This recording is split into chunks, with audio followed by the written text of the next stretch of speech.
Hi everyone, I'm Micaela Mantegna from Argentina. People know me as Avo Gamer, and I'm happy to be here, at least virtually. And I'm sad that I couldn't be with you in person to present this session that we are going to talk about scarcity and abundance, the future of the metaverse, and the convergence of digital technologies.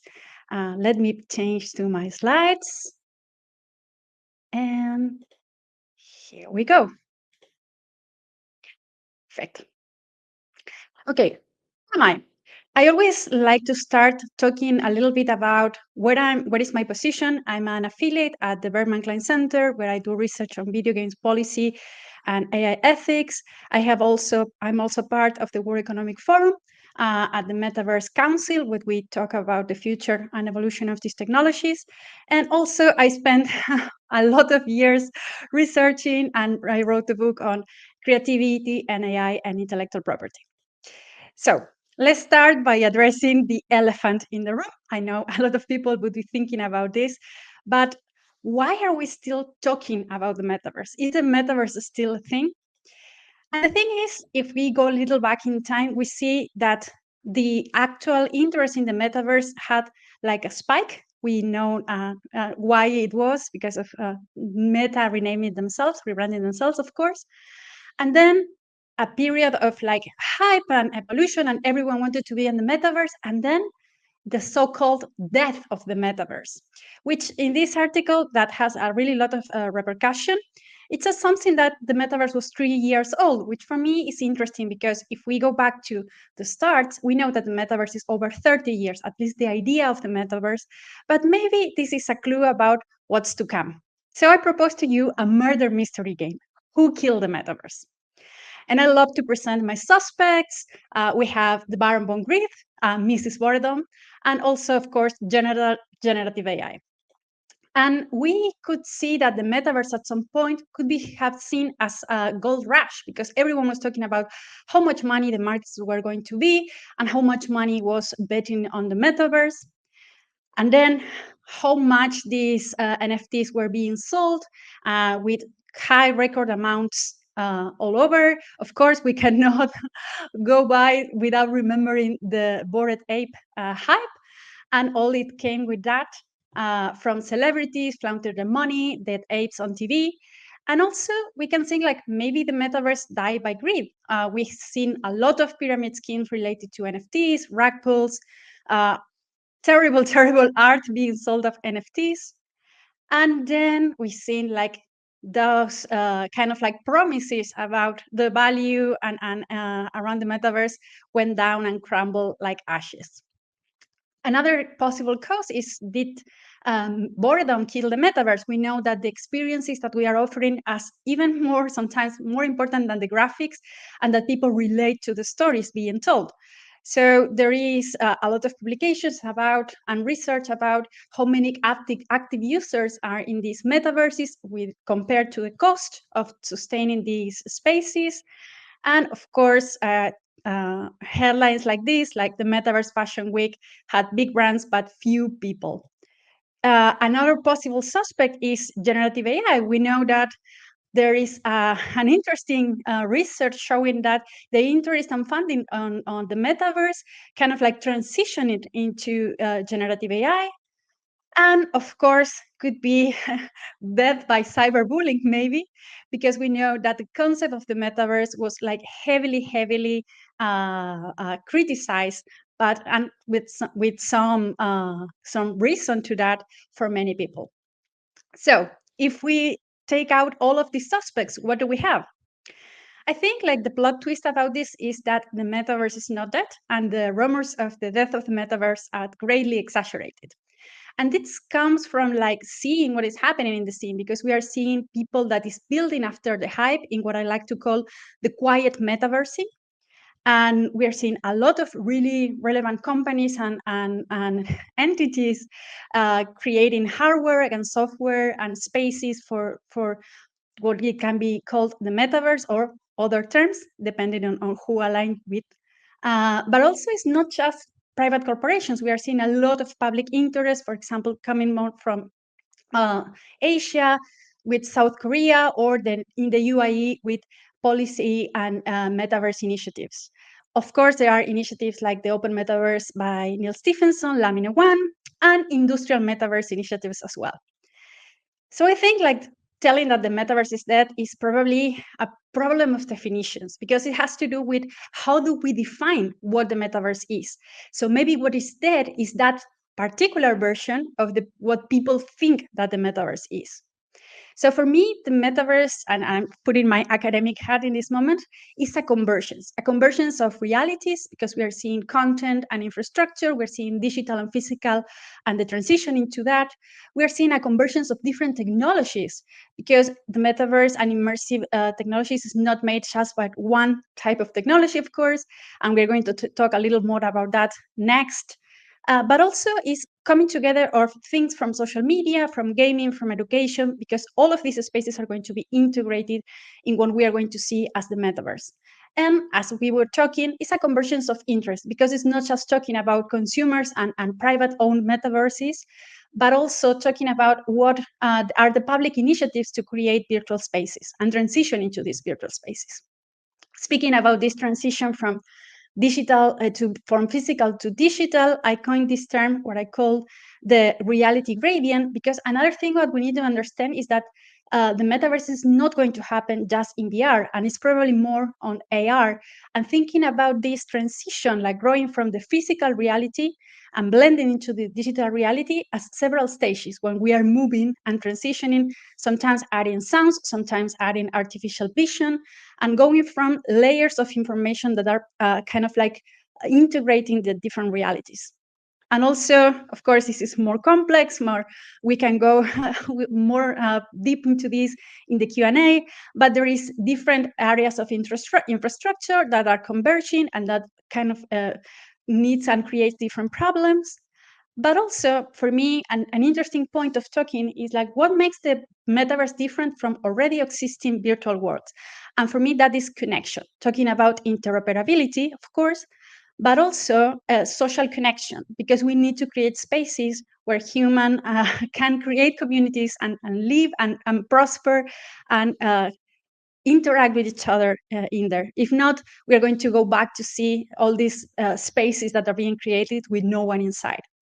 And it's interesting because another concern is about interoperability. It's not just technical interoperability, making all these spaces talk to each other and how we're going to render one thing from one place to another, but also all the legal structures that we need to have to bring something from one place to the other, and the contract we need to have. Because in the physical world, you can buy something like this beautiful t-shirt that is on purpose of this talk, and bring it wherever you want. But we're going to talk it that that's not the case about the metaverse, because digital items and digital objects are under another rules, different legal rules. And of course, economic interoperability with you as developers know a lot more than me about this and how we're going to make the economies of these spaces work. But if the metaverse is convergence, the thing is that all the problems that we have seen about these technologies are going to be carried on this new space, because there are a lot of things we are still haven't solved in terms of ethics, in terms of legal, in terms, for example, internet jurisdictions, and so on. All of this is going to be transitioning with us into these spaces. And that's why I like to talk about a little story about the tale of two metaverses. Because when we are thinking about the death of the metaverse, maybe what we are thinking is about this concept or this idea of the metaverse that came from social media, like very close gardens where everything that you create belongs to them, instead of like sandbox open spaces that are more close to the things we see in gaming. And this is what I like to think about as metaverse of abundance and metaverse of surveillance. Because if we are going to replicate the models that we have seen in social media about data extractivism and surveillance, we are in a big problem. But instead, if we are going to see universes that are privileging creation and creativity and mechanics with open sandbox, that's another thing, and that will be an interesting route to take. So this goes back to that kind of like impossibility of defining the metaverse, to the internal tensions of what are we talking about. Because as we were saying, on one hand, we have centralization, that idea that we create these spaces that are under one entity that establish the rules and the things that are going to happen and how we're going to transact into this, and everything goes through this central entity. And on the other hand, we have the ideals of Web3 and decentralization and all the things we can do in that area and how we can interact in a more equal manner. But at the same time, this creates problems about governance and about enforcement and about how we're going to regulate these spaces. And for me, all goes back about the viability of these models. How are we going to pay for these models? How are we going to sustain them? It's interesting in this point to think about public initiatives. Are we going to have public funded metaverses? Are we going to see labor based metaverses when you contribute with your labor? And sometimes we see some of that in virtual worlds and open games that are based on user generated content. Are we going to have subscriptions? Are we going to have, again, and unfortunately, data collection? Are we going to replicate these models? So that's for me one of the talking points that lead us to think about the risks of the metaverse and this convergence of technologies becoming an evolution of capitalism in the worst way possible. Because it could become a perfected way in which we don't require supply chains because we have digital forms of distribution. We don't have a physical production of goods. In the sense of like factories and producing things, but also is one that is more invasive and intrusive, and we're going to talk a little bit about that in the end of the talk about what is to come in the future and the future of interfaces when new technologies that around the corner are going to arrive.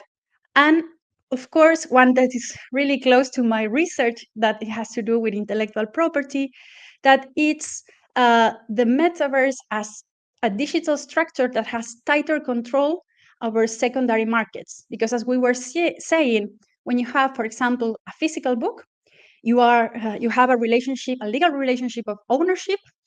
Of course, if you're not lending it from a library or something like that, but you have a relationship of owning that book. And with that, it comes a lot of things that you can do with that. You can gift it, you can resell it, you can do a lot of that, thanks to the fair sale principle.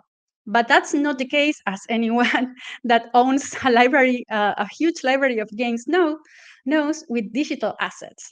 We don't have the same rights, and that's why people are talking about the end of ownership. This is kind of like, instead of you know nothing, Jon Snow is like you own nothing. Because it's interesting that if we are moving into digital spaces, we risk losing everything in between. It's interesting for me. I'm a huge fan of Star Trek. This is a moment that I have to kind of like make that disclosure, that the metaverse sometimes is posed as a post-scarcity utopia. There is no limits to what you can do in the metaverse. You can be whatever you want. And this is really close to the vision that we have in the holodeck. But this is what can happen with the actual rules we have in intellectual property, contracts, and data protection rules. This slide is from a good friend of mine, Ryan Black. He's a video game lawyer and an excellent person. And as you can see, it's like if you need the structure, you're going to download this. And if you don't have enabled this, and you are reaching out from this part of the world, so you don't have access to this content. So even if we have the technical ability to do this, the legal system might not be prepared for that.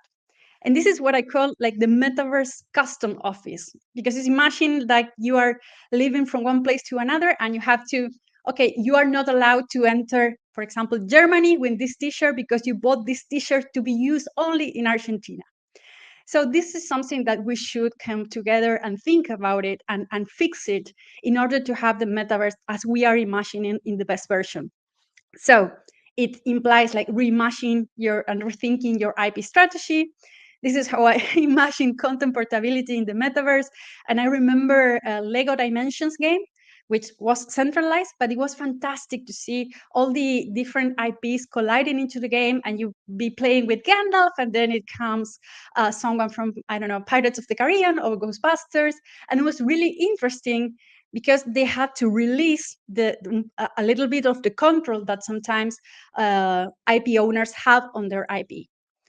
And this is another really interesting point, because we see that sometimes overprotecting your IP doesn't lead to the results you might want. And I found this article super interesting because it kind of like postulates something that we're going to talk a little bit more about then after, is about how IP is this tension between protecting and allowing certain content uses, and how by doing that, by just being a little bit hands off in how the minions were being used by people, the minions got to a place that are really cultural relevant. And this is something really funny, because if you go to any image generator and you ask to generate a minion, you're going to probably have a good image, and that's because it has a lot of examples. And there is interesting research about how kind of like minions beat Disney at the copyright game. I would recommend reading this one. And this takes me back to the justifications for copyright. Because if we think about the theories that justify copyright, they are based on individual and collective thinking. And some are based in economic externalities, like thinking about to compensate labor. Others are thinking about compensating the relationship between the people and the works they have been created, so it's more centered in human values. And one of the interesting things is also that the first, or the kind of like one of the first stepping stones in copyright law was the Statute of Anne, which is from 1710, and it was a reaction to how the content was being distributed.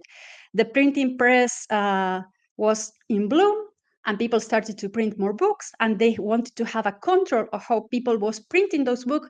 At first, it was a monopoly, and the discontent from people made changes to that system, and they have to evolve into agreeing to certain rights to the people that created, because before that all the things had to go through these stationers company. So copyright law is based in different assumptions, because we are sometimes talking that authors need economic incentives to create, and they're creating by economic interest, which is not the case, because not all creators and artists are creating content just because they are going to monetize it. There's people that create in free knowledge. There's people that creates because it's within you and you need to create things. And a lot of people does not get any money and continues to create, which is a really interesting critique to these kind of like justifications of copyright law.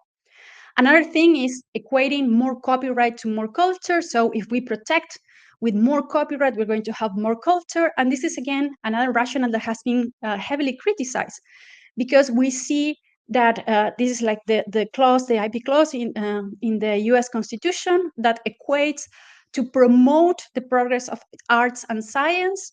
We're going to have these exclusive rights. And again, people just do not create because of that. And in the opposite, what we are seeing is sometimes like very stringent copyright rules are hurting our culture, because there is orphan works, there is people that we don't know who owns these works, so we cannot use it.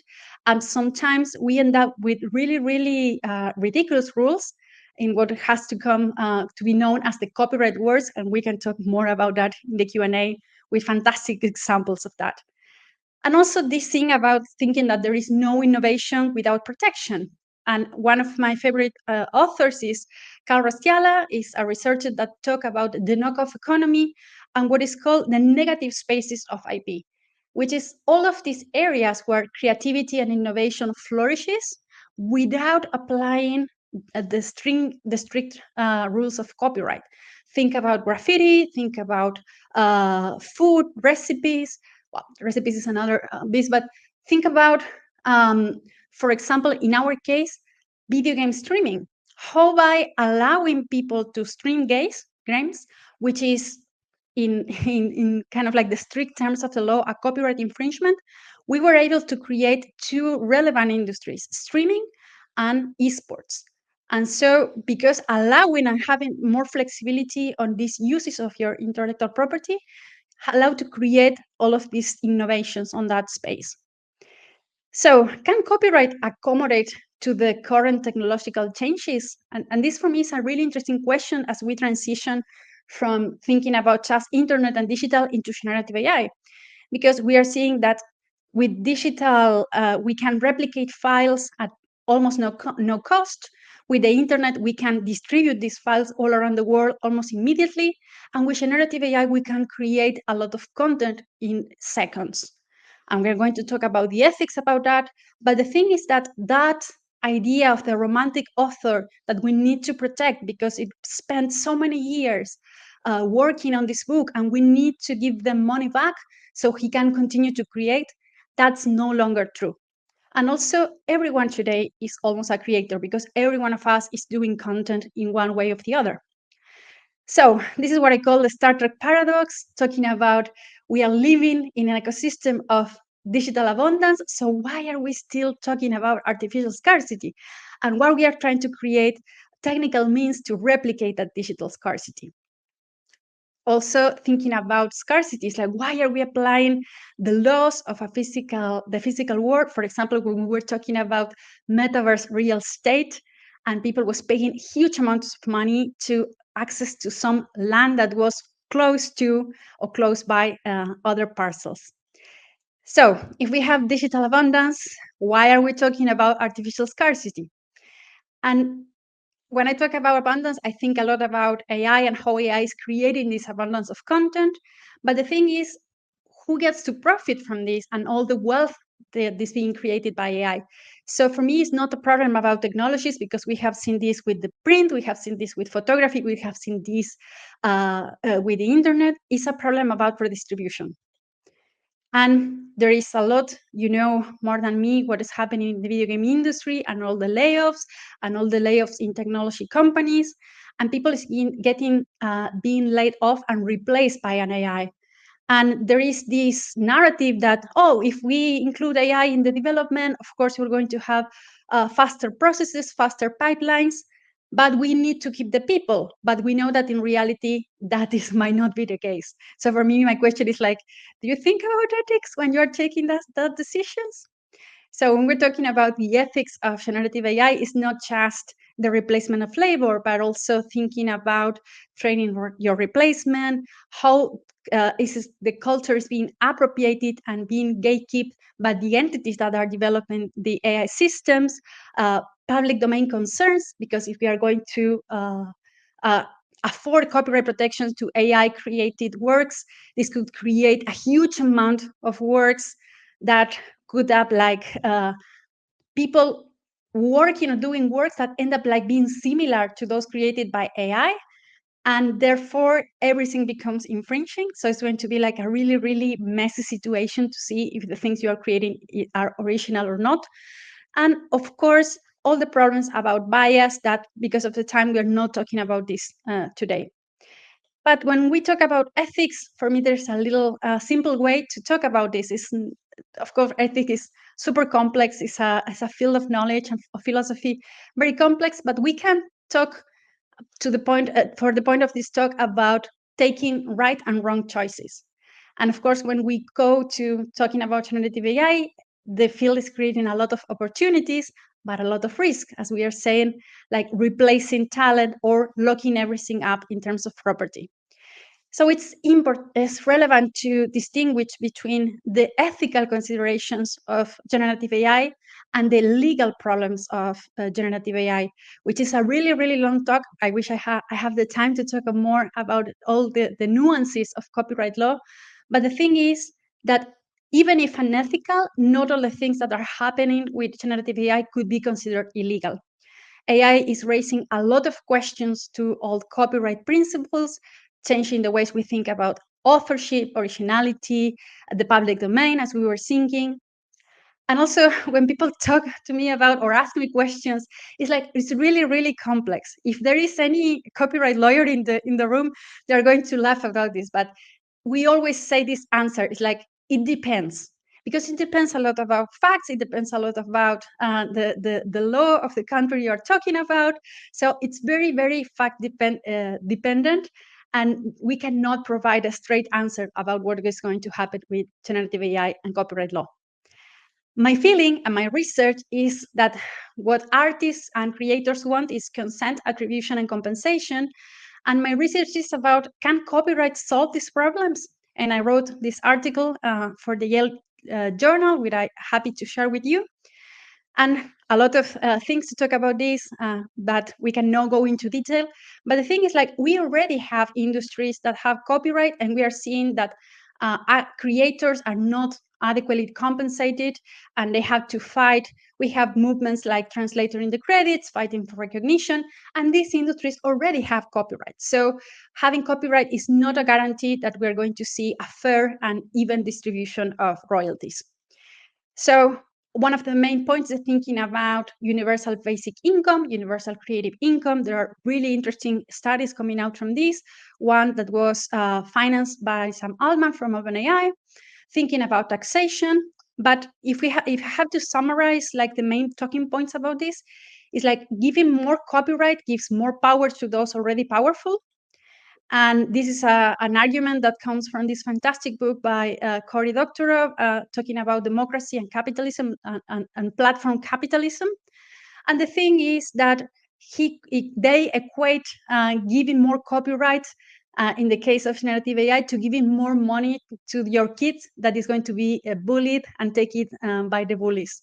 Because if we extend or we expand the rules of copyright law, probably the same intermediaries that we have, the same intermediary industries, are going to keep those benefits and don't give back to the authors.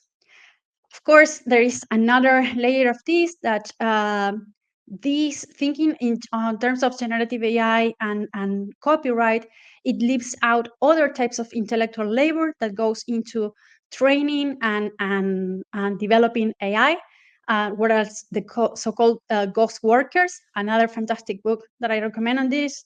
And we know about how people is being exploited to train these systems, seeing the worst content that the internet has to offer for pennies, and the consequences, the lasting consequences it has on their mental health. So also putting licensing rules can change the development of AI and the development of ethical AI by incentivizing data substitution. And that leads me to think about surveillance capitalism. And I think that's the connecting point of all of this. Because if the business models are based on data collection and selling as ads, we are still ever going to be this, no matter the internet or no matter the metaverse.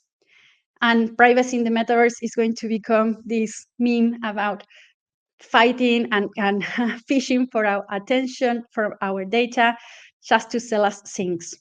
The very things that we were talking that we can create if the metaverse is an open space, right? So why should we paying for them if we can create it? But that's another talk.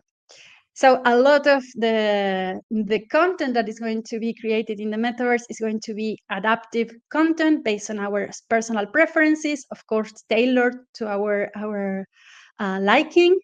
And that's a very intrusive thing to do. We already know that something like that is happening, but this is going to be more pervasive in the new space.